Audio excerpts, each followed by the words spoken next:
Assalamualaikum warahmatullahi wabarakatuh. Selamat siang, Bapak Irwan selaku dosen organisasi manajemen perusahaan industri.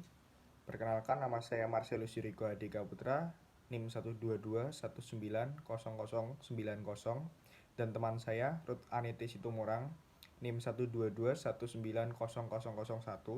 Kami dari kelompok 13 ingin mempresentasikan mengenai PT Telkom Vitel Yogyakarta.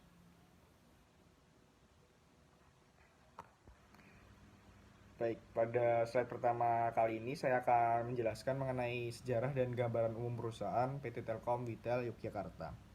Jadi PT Telkom Vitel Yogyakarta merupakan perusahaan yang berada di bawah naungan langsung PT Telkom Indonesia, di mana PT Telkom Indonesia sudah lebih awal berdiri sejak tahun 1856 pada tanggal 23 Oktober.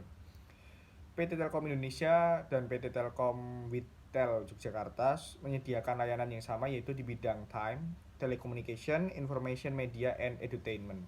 Nah, PT Telkom Indonesia sudah mendirikan 12 Vitel dan Vitelsat yang kemudian dilikuidasi, diganti konsepnya menjadi divisi. Di Indonesia sendiri ada 7 divisi PT Telkom Indonesia. Yang pertama adalah Sumatera, Jawa Barat, Jawa Tengah, Jakarta, Jawa Timur, Kalimantan, dan Kepulauan. Kemudian untuk PT Vitel Yogyakarta sendiri berada di daerah divisi 4, yaitu Jawa Tengah dan Yogyakarta, yang pusatnya berada di Semarang, kemudian yang di Jogja berada di Jalan Yosudarso nomor 9 yang ada di Kridosono. Baik, pada slide kedua saya akan menjelaskan mengenai tujuan perusahaan PT Telkom Vitel Yogyakarta. Yang pertama adalah single channel for everyone. Yang kedua adalah simplify access to various application, dan yang ketiga adalah managing single authentication system. Di sini yang dimaksud dengan simplify access to various application yang artinya bahwa perusahaan PT Telkom Vitel Yogyakarta ingin agar pelayanan jasa mereka mampu diterima di semua aplikasi, diterima semua aplikasi secara simple tanpa terkecuali. Kemudian lanjut ke visi dan misi. Untuk visi dan misi sendiri, di sini visi dari PT Telkom Vitel Yogyakarta adalah to become a leading telecommunication, information media, and entertainment player in the region, yang artinya bahwa mereka ingin menjadi pemimpin pelayanan jasa yang bergerak di bidang time, telekomunikasi, informasi, media, dan entertainment, agar menjadi contoh yang baik untuk pelayanan-pelayanan lainnya. Kemudian yang kedua adalah misi, to provide time service with excellent quality and competitive price, yang artinya mereka ingin menyediakan pelayanan kualitas dan kompetitif harga yang baik. Ya, jadi untuk slide berikutnya saya akan menjelaskan mengenai deskripsi geografis perusahaan. Jadi untuk kantor pusat terletak di Bandung, di Jalan Japati nomor 1 Bandung. Kemudian untuk divisi 4 Jateng dan DIY, yaitu divisi yang dihuni oleh PT Telkom Vitel Yogyakarta, di mana PT Telkom Vitel Yogyakarta ini terletak di Jalan Yosudarso nomor 9 Kota Baru, Kecamatan Gondosumunan, Yogyakarta. Jadi untuk divisi-divisi ini sebenarnya ada 7, yaitu divisi Sumatera, divisi Jawa Barat, divisi Jawa Tengah, Jawa Timur, dan Kalimantan, serta Kepulauan. Slide selanjutnya yaitu tentang definisi manajemen. Dari PPT ini dapat kita lihat bahwa definisi manajemen itu dari beberapa ahli ada 4, yaitu yang pertama Macy and Douglas itu mengatakan bahwa manajemen adalah suatu proses suatu kelompok orang bekerja sama mengarahkan orang lainnya untuk bekerja mencapai tujuan yang ingin dicapai. Yang kedua itu dari Kreitner mengatakan bahwa manajemen adalah suatu proses bekerja sama dengan dan melalui untuk mencapai tujuan organisasi dengan efektif dan secara efisien menggunakan daya yang terbatas di lingkungan yang berubah-ubah. Yang ketiga itu ada dari Freeman mengatakan bahwa manajemen itu adalah perencanaan, pengorganisasian, pengarahan, pengendalian, aktivitas anggota organisasi, dan kegiatan yang menggunakan semua sumber daya organisasi untuk mencapai tujuan organisasi yang ingin ditentukan. Selanjutnya itu yang keempat ada dari Con and O'Donnell mengatakan manajemen itu merupakan menciptakan lingkungan yang efektif agar orang yang bisa bekerja di organisasi formal. Slide selanjutnya itu dapat kita lihat dari definisi-definisi yang tadi saya sebutkan, manajemen itu dapat diartikan sebagai proses merencanakan, mengorganisasi, mengarahkan, dan mengendalikan kegiatan untuk mencapai tujuan organisasi secara efektif dan efisien dengan menggunakan sumber daya organisasi. Pada gambar di PPT ini dapat kita lihat, pada gambar itu menunjukkan bahwa adanya kegiatan manajemen atau proses manajemen yang sering juga disebut sebagai fungsi manajemen yang meliputi kegiatan merencanakan, mengorganisasi, mengarahkan, dan mengendalikan kegiatan yang menggunakan sumber daya tertentu untuk mencapai tujuan organisasi yang efektif dan efisien. Sehingga manajemen itu menginginkan tujuan tercapai dengan efektif dan efisien. Slide selanjutnya yaitu mengenai tentang proses manajemen, di mana keempat kerangka ini dapat kita lihat pada bagian yang ada di PPT itu. Tanda panah gelap itu menunjukkan urutan kegiatan secara teoritis, di mana dimulai dari perencanaan hingga akhirnya itu ke pengendalian dan dimulai lagi diputarbalikkan lagi kembali ke perencanaan. Kita akan membahas satu-satu itu dimulai dari perencanaan. Perencanaan atau planning merupakan kegiatan menetapkan tujuan organisasi dan memilih cara yang terbaik untuk mencapai tujuan tersebut. Yang kedua itu ada pengorganisasian atau organizing. Tahap berikutnya itu adalah pengorganisasian. Pengorganisasian itu dapat diartikan sebagai kegiatan mengkoordinir sumber daya, tugas, dan otoritas di antara anggota organisasi agar mencapai tujuan yang efektif dan efisien. Selanjutnya itu ada pengarahan atau leading, yaitu setelah mencapai organisasi maka langkah selanjutnya itu pengarahan yang dapat dikatakan sebagai kegiatan manajemen yang paling menantang dan paling penting karena langsung berhadapan dengan manusia. Slide selanjutnya itu dapat kita lihat dari bagian itu dapat diuraikan menjadi beberapa informasi. Di antaranya itu yang pertama pembagian kerja. Pembagian kerja itu dapat didefinisikan sebagai pembagian kerja kepada sumber daya manusia yang menetapkannya pada bidang yang tepat agar kemampuan yang dipunyai dapat sesuai dengan pekerjaan yang dikerjakan. Kemudian itu yang kedua ada wewenang dan tanggung jawab dalam sebuah perusahaan. Yang ketiga itu dalam penerapan disiplin. Yang keempat itu ada kesatuan perintah. Yang kelima itu mengutamakan kepentingan organisasi. Yang keenam itu pengkajian pegawai. Yang ketujuh itu pemusatan prinsip. Yang kedelapan itu hierarki, yang kesembilan itu keadilan dan kejujuran, yang ke-10 itu stabilitas koordinasi. Slide selanjutnya itu dapat kita lihat pada PPT yaitu bagian di mana menunjukkan adanya beberapa informasi, di antaranya itu ada pembagian kerja. Pembagian kerja itu menggunakan prinsip put the right man in the right place, di mana dia itu membuat pembagian pekerjaan kepada sumber daya manusia, di mana itu menetapkannya pada bidang yang tepat agar kemampuan yang dipunyai dapat sesuai dengan pekerjaan yang dikerjakan. Kemudian yang kedua itu ada wewenang dan tanggung jawab. Yang ketiga dalam penerapan disiplin. Yang keempat itu ada kesatuan perintah. Yang kelima itu mengutamakan kepentingan organisasi. Yang keenam itu pengkajian pegawai. Yang ketujuh itu pemusatan. Yang kedelapan itu hierarki. Yang kesembilan itu keadilan dan kejujuran. Yang ke-10 stabilitas kondisi karyawan, yang ke-11 inisiatif selain kegiatan, yang ke-12 itu semangat kesatuan. Selanjutnya itu di bawahnya itu ada terdapat di mana itu ada man atau sumber daya manusia yang berarti yang paling vital dan menentukan dalam manajemen. Setelah man itu di sampingnya ada money atau uang. Untuk menjalankan aktivitasnya, manajemen membutuhkan biaya. Yang ketiga itu ada material atau bahan baku. Untuk memproduksi suatu barang, perusahaan membutuhkan bahan baku. Ketersediaan bahan baku sangat vital dalam proses produksi. Yang keempat itu ada mesin yang digunakan dalam proses pengolahan bahan baku menjadi barang jadi. Yang kelima itu ada metode, yang berarti dalam manajemen itu diperlukan adanya beberapa metode untuk menentukan bagaimana suatu pekerjaan dapat dilakukan. Yang keenam itu ada market atau pasar. Untuk bisa memasarkan hasil produksinya dengan baik, perusahaan wajib memahami perusahaan dengan baik.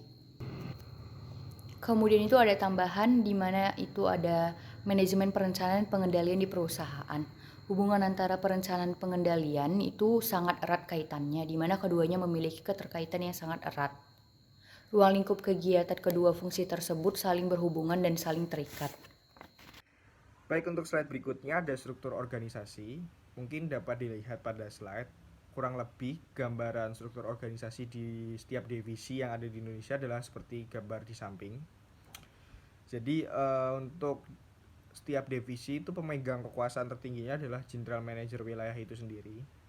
Di paling atas ini dapat dilihat. Kemudian slide berikutnya. Di slide berikutnya ini saya akan menjelaskan secara rinci dan singkat saja mengenai jabatan beserta tugasnya. Yang pertama adalah seluruh jabatan itu memiliki tugas yang sama, yaitu untuk mampu menjamin tercapainya target kinerja jaringan. Kemudian yang kedua adalah asisten manajer. Asisten manajer ini bertugas untuk memastikan terlaksananya fungsi customer service. Yang ketiga ada asisten manajer di bagian operasional dan maintenance yang berfungsi untuk merencanakan sasaran dan ruang lingkup proyek. Kemudian yang berikutnya ada supervisor plaza yang bertugas untuk memastikan setiap karyawan Plaza Telkom memberikan layanan yang baik kepada pelanggan sesuai standar. Kemudian yang selanjutnya ada officer yang melakukan koordinasi dengan backroom dalam rangka pemenuhan jaminan.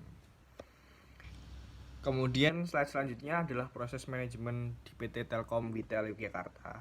Di sini PT Telkom Vitel Yogyakarta itu melakukan salah satu bagian pengembangan karir karyawan yang dilakukan dengan cara melakukan program rotasi, promosi, dan mutasi. Pelaksanaannya dilakukan di setiap perusahaan yang berbeda-beda, seperti yang ada di PT Telkom Vitel Yogyakarta. Program tersebut berjalan dengan lancar dan berjalan dengan semestinya. Jadi untuk fungsi dari rotasi, promosi, dan mutasi sendiri dilakukan agar setiap karyawan dari berbagai jabatan mampu menguasai bidang pekerjaan satu sama lain dengan yang lainnya. Agar karyawan juga mampu menguasai skill pekerjaan di luar bidang kemampuannya. Kemudian untuk pelayanan yang diberikan kepada masyarakat untuk PT Telkom Vitel Yogyakarta ini ada 3. Yang pertama adalah pemasangan internet fiber. Internet fiber ini disebut dengan IndiHome Fiber karena layanan digital yang bagus dan terdepan menggunakan teknologi fiber optik. Kemudian mungkin lebih mudahnya kita mengartikan internet fiber ini dengan koneksi internet atau wifi yang biasa kita gunakan sehari-hari. Kemudian ada telepon rumah, dan yang ketiga ada TV interaktif. Jadi keunggulan TV interaktif adalah dapat memberikan video on demand, pause and rewind, video recording, dan dapat memilih channel yang premium.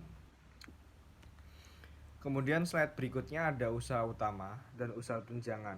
Jadi di PT Telkom Vitel Yogyakarta ini usaha utama mereka adalah merencanakan, membangun, menyediakan, mengembangkan, mengoperasikan, memasarkan, dan menjual atau menyewakan, serta memelihara jaringan telekomunikasi dan informatika. Jadi di sini mereka berfungsi untuk menjual atau meningkatkan layanan jasa telekomunikasi dan informatika dengan memperhatikan ketentuan dari peraturan perundang-undangan. Kemudian yang kedua ada usaha penunjang di slide berikutnya. Yang berikutnya ada usaha tunjangan. Jadi usaha tunjangan di sini menyediakan layanan transaksi, pembayaran, dan pengiriman uang melalui jaringan telekomunikasi dan informatika. Yang kedua adalah menjalankan kegiatan dan usaha lain dalam rangka optimalisasi sumber daya yang dimiliki oleh perusahaan, antara lain pemanfaatan aset dan aset bergerak, fasilitas sistem informasi, fasilitas pendidikan dan pelatihan, dan fasilitas pemeliharaan dan perbaikan. Kemudian lanjut ke slide berikutnya, ada manfaat dan rotasi serta mutasi. Jadi manfaat rotasi mutasi tadi adalah untuk memberikan solusi kepada perusahaan untuk mengelola sumber daya alam. Kemudian yang selanjutnya adalah memberikan sedikit perubahan dalam sistem kerja karyawan terhadap perusahaan menjadi lebih baik.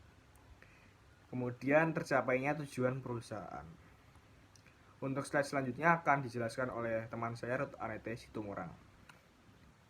Slide selanjutnya yaitu tentang perencanaan kesimpulan proses manajemen di PT Telkom Witel di Yogyakarta, di mana yang pertama itu ada preparation evaluation, yang kedua ada implementation evaluation, yang ketiga ada impact evaluation, yang keempat itu ada metode evaluasi. Pada tahap perencanaan dalam strategi komunikasi pemasaran itu, yang pertama itu menganalisis masalah di mana harus membutuhkan 41 di PT Telkom Retail Yogyakarta dengan B2B atau business to business atau size bisnisnya tanpa melihat pendapatan dan juga usia. Selanjutnya itu dilakukan perumusan tujuan, di mana PT Telkom itu berusaha melakukan komunikasi pemasaran melalui berbagai channel untuk menarik perhatian para calon pelanggan dan pelanggan. Setelah itu pemilihan media dilakukan memang harus sesuai dengan ketentuan dari pihak pusat, sehingga perusahaan akan memaksimalkan penggunaan media yang sudah ada untuk memasarkan produk IndiHome. Yang kedua itu selanjutnya yaitu pada slide berikutnya ada pelaksanaan dalam strategi komunikasi pemasaran produk IndiHome pada PT Telkom Retail Yogyakarta, di mana melakukan bauran promosi, didapatkan sales promotion dengan pembagian sampel serta promo. Lalu public relation di mana dilaksanakannya beberapa event di tempat-tempat yang dekat dengan keramaian. Terus selanjutnya itu ada evaluasi dalam strategi komunikasi pemasaran produk IndiHome pada PT Telkom Retail Yogyakarta yang dilakukan dengan memantau keluhan-keluhan yang diberikan oleh para pelanggan. Slide selanjutnya itu ada saran. Saran yang pertama itu pada proses manajemen di PT Telkom Retail Yogyakarta itu yang pertama public relation PT Telkom lebih memperhatikan standar penilaian pada program Broadband Learning Center Telkom Speedy. Yang kedua itu ada evaluasi pada program Broadband Learning Center lebih didalami pada aspek sosial media, di mana itu dapat berpengaruh bagi PT Telkom di Yogyakarta. Yang ketiga itu ada evaluasi dalam pada tahap persiapan dan pelaksanaan program. Selanjutnya itu ada saran di mana syarat yang pertama itu ada public relation PT Telkom Regional 4 Jawa Tengah dan Daerah Istimewa Yogyakarta lebih memperhatikan standar penilaian pada program Broadband Learning Center Telkom. Yang kedua itu evaluasi pada program Broadband Learning Center lebih dipertajam pada aspek sosial media. Yang ketiga itu ada evaluasi dan monitoring pada tahap persiapan dan pelaksanaan program Broadband Learning Center untuk dapat lebih dikelola secara serius. Terus itu ada saran pada manajemen perusahaan dan pengendalian di PT Telkom Witel Yogyakarta itu yang pertama di dalam peluncuran IndiHome itu proses dan sumber daya manusia sangat berpengaruh dengan peningkatan jumlah pengguna IndiHome. Baik, selesai sudah presentasi dari kami mengenai PT Telkom Retail Yogyakarta. Semoga informasi yang kami berikan dapat berguna bagi sesama. Saya akhiri. Wassalamualaikum warahmatullahi wabarakatuh.